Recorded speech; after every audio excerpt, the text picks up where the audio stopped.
Draft will lead his 76ers against the Portland Trail Blazers tonight at 9.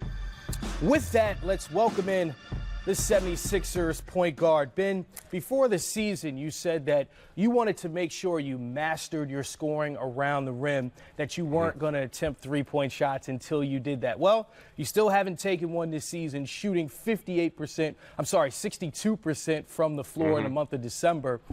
What is the number you're looking for before you start taking those three-point shots? I think just getting comfortable with my game and evolving over time. And it starts, day by day. It's not something that I'm just going to jump into and start doing. I'm going to get there over time. I've been working every day, working hard and getting everything right and trying to get better and just trying to lead this team. Joel Embiid has talked about how soccer contributed to his ability to move as a big man in this league and move well. Obviously, at your size, your ability 6'10", handle the ball, see the floor, move up and down the court like a guard. What do you think contributed to your ability to be able to do that? I have no idea. I think maybe playing Australian football, I have no idea. I think just as a kid, my dad used to tell me to dribble the ball. And being a 6'10", point guard, point forward, whatever you call it, has its advantages, as you can see. But, I've always been comfortable doing that ever since I was a kid. Hey, Ben, first, I want to congratulate you and commend you on the fact that you didn't allow the game to pressure you to try to do things that you don't do well at this stage. And you understood who you are as a player. And right now, your best way to impact the game is by dominating the paint. So, but knowing that, did you feel any pressure when you came into the league that maybe you had to think about trying to add that to your repertoire, or were you always comfortable in knowing, you know what, I'll get to that at some point. Let me establish who I am, my identity as a player now, and worry about that later? For me, it was kind of tough towards the end of the season. I'd hear all these things about shooting the ball, things like that. But for me, I took a step back and looked at, what I was averaging, how our team went, how my first season went. And I think we went very well. I think my season that I played was pretty, if you look at the accolades and stats that I had as an individual player, they were great. And I know I'm going to get to that level. It takes a lot of time, work, dedication, all of that.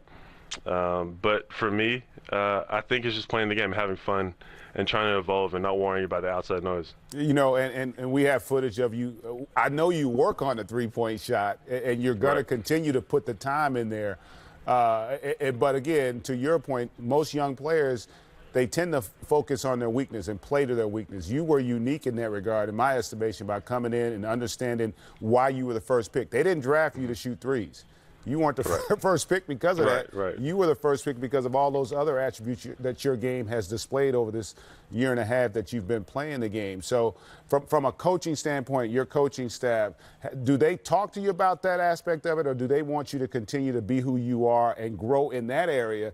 Because you can still improve, even though you've got gaudy numbers, there's still a lot of areas that you can improve in, and I'm sure you realize what happened to you guys in the postseason last year. 100%. I think it comes down to just time. This is my second year playing. So for me, I'm not, forcing anything. It's going to happen over time. I'm going to continue to get better. Coaches do want me to take more shots. And I think, that's one of the things that I've always looked at as, I don't want to be the selfish guy on my team. But I understand, if it's going to help the team get better, then I'm willing to do that. And yeah, I think, the way our team plays is we love to share the ball and make the right plays. And I'm always, that guy who wants to make the right play. Certainly doing that, averaging almost a triple-double in just your second year in the league, and 17 career triple-doubles so far in just your second year. Ben Simmons, appreciate your time. Thank you. Appreciate it. Thank you. G.A., you raise a great point. A lot of times when players come to the league, especially a #1 overall pick, we start picking at the things that they don't do well, right, Candace? And you look at what Ben Simmons is doing right now in his second year, once again, almost averaging a triple-double. Just 1 assist, 2 assists shy, 1 assist, 2 rebounds shy of doing that. Well, Chris, you said it earlier. Would we be talking more about this had Russell Westbrook not done what he's done over the last 2 years? And he's kind of normalized a triple-double.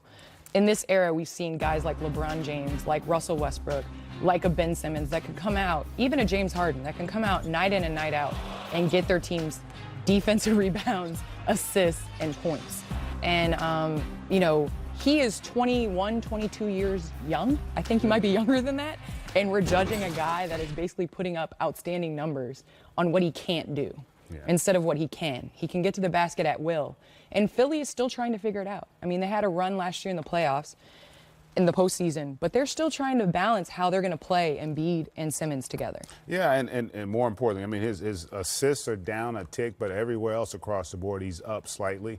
And more importantly, he's becoming a better player. And I think it's very true that the best players are the guys who understand who they are and play to their strengths. And the point I made about, you know, they didn't draft him. You see it all the time. Guys will come in. They drafted you because of what you do well, not because of what you might do. You know, you've shown an ability by being the number 1 overall pick that you have special skill set. And that's what he's established. The other thing that's really impressive that gets lost in all this, they won a playoff series in his rookie year last year. And he was an integral part of that. And generally with younger players, even if they have statistical success, they don't necessarily translate that into wins and losses early in their career. You look at the last 2 rookies of the year prior to him, they're in Minnesota. They weren't sniffing the playoffs until they made that trade to get Jimmy Butler. So for him to do what he did that first year with that young upstart group, getting them in the postseason, winning a first-round series, that bodes really well for their development as a core group moving forward. Yeah.